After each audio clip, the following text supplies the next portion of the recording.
In 1961, JFK promised the moon, but by 1969, the US was drowning in the Vietnam War and civil unrest.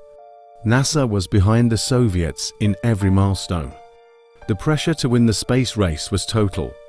Many believed the government decided that if they couldn't actually make it to the moon, they would have to make the world believe they did to secure global dominance and save face. A popular legend suggests that filmmaker Stanley Kubrick, fresh off 2001, A Space Odyssey, was recruited to direct the landing, armed with front projection technology and high-end lenses. He allegedly shot the footage on a soundstage in Nevada. Proponents point to visual similarities between his film and the Apollo footage as proof of a cinematic masterpiece rather than a mission.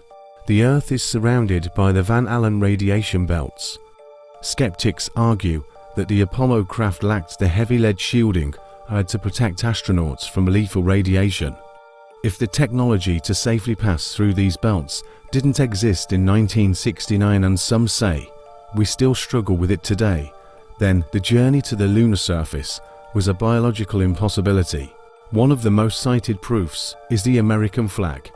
In the vacuum of space, there is no wind, yet the flag appears to ripple and wave as Buzz Aldrin plants it. While NASA explains this as the result of a horizontal rod and the momentum of the pole being twisted, skeptics see it as a clear sign of a breeze on a terrestrial film set, an amateur mistake by a distracted crew. In every photograph taken on the lunar surface, the sky is a pitch-black void, completely devoid of stars. Skeptics argue that without an atmosphere, the stars should be brilliant and overwhelming. NASA claims the camera settings were adjusted for the bright, sunlit landscape, but for many, the empty sky is the blank canvas of a studio where stars were too difficult to map. Shadows on the moon should be parallel, because the sun is the only light source.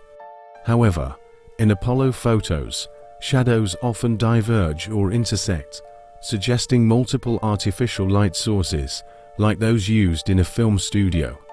Furthermore, astronauts in deep shadow remain perfectly visible, as if fill lights or reflectors were used to ensure they were always center stage for the camera. A famous photo shows a lunar rock with what appears to be a perfectly engraved letter C on it. To conspiracy theorists, this isn't a natural formation, but a prop marked by a set designer. They believe the rock was accidentally placed with the label facing the camera, exposing the entire lunar landscape and a meticulously constructed set of sand, cement, and painted stone. The lunar module LM was a powerful rocket. Yet, in the photos, it sits on the dusty surface with no visible crater or displacement of soil beneath its engine. Skeptics argue that the thrust required to land should have kicked up a massive cloud and scorched a hole in the ground. Instead, the LM looks as if it were gently lowered into place by a crane in a quiet studio. The Hasselblad cameras used by the astronauts had Risso plates that etched crosshairs onto the film. In several images, these crosshairs appear behind the objects being photographed. This is optically impossible unless the photos were doctored or composited in a lab, with layers of film being superimposed to create the illusion of a man standing on the moon. Skeptics claim the lunar low-gravity walk was achieved by filming the astronauts in normal gravity and then slowing the footage down by exactly 50%. When Apollo footage is sped up, the movements look identical to men running on Earth. They believe high-tension wires and slow-motion editing were the engines that allowed the astronauts to leap across the Nevada desert. After returning, the Apollo 11 crew gave a press conference where they appeared somber, nervous, and uncomfortable. They didn't look like heroes who had conquered the heavens. They looked like men burdened by a terrible secret. Their body language, combined with Neil Armstrong's later withdrawal from public life, suggested to many that the giant leap was actually a heavy lie. A reel of 16mm film allegedly shows the crew practicing Earth at a distance shots by masking the window of the capsule to make it look like they were far away when they were actually in low Earth orbit. If they faked their distance from Earth, skeptics argue, they were never on a trajectory for the moon at all. but merely orbiting the planet while broadcasting pre-recorded tapes. Bill Kaysing, who worked for Rocketdyne, the company that built the Apollo engines, became the father of the moon hoax theory. He claimed the probability of a successful landing was 0.0017%. He believed NASA used a Saturn V rocket to launch the crew into orbit, where they stayed until it was time to return, while a separate, empty craft was used for the splashdown. In 2009, the Lunar Reconnaissance Orbiter (LRO) sent back images showing the descent stages of the Apollo modules and tracks left by the astronauts. While NASA calls this definitive proof, skeptics call it CGI. They argue that, if the government can fake a landing in 1969, they can certainly fake a few digital photos in 2009 to maintain the greatest cover-up in human history. NASA has admitted that it lost the original high-resolution telemetry tapes and the original blueprints for the Saturn V rocket and the lunar module. To skeptics, this isn't bureaucratic incompetence. It's the systematic destruction of evidence. If you want to prevent future scientists from proving the tech never worked, you make sure the receipts disappear forever. Thomas Barron was a safety inspector who wrote a 500-page report critical of the Apollo program's safety and management. Shortly after testifying, he and his family were killed when their car was struck by a train. His report vanished. To many, Barron was a whistleblower who was silenced before he could expose the theater of the moon program to the public. NASA points to the mirrors left on the moon that reflect lasers from Earth as proof of the landing. However, skeptics argue that the Soviets landed unmanned Lunokhod rovers with similar reflectors. You don't need a human to put a mirror on the moon. A robotic probe could have done it, providing a scientific alibi for a mission that never actually carried a crew. On Earth, a footprint in dry sand doesn't hold its shape. You need moisture to create a clear impression. Yet, Buzz Aldrin's bootprint photo shows a perfectly defined tread in the bone-dry lunar regolith. Skeptics claim this is proof of dampened studio sand, as a vacuum environment would not allow for such crisp, well-defined textures without the presence of water. Some believe the live broadcast was actually relayed from a secret station in Australia or a base in the South Pacific. By controlling the feed, NASA could ensure that any errors on the set were edited out before reaching the world's television screens. The delay in communication was not due to the distance of space, but the time needed for the producers to approve the feed. A photographer named David Percy argues that the lighting in Apollo photos is impossible without professional studio reflectors.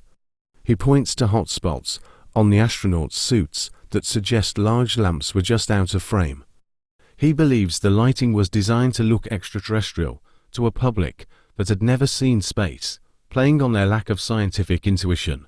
Area 51 and the nearby Nevada test site have long been rumored to be the lunar filming locations. These areas are restricted and geographically similar to the moon. Witnesses have claimed to see moon-like landscapes constructed inside massive hangars.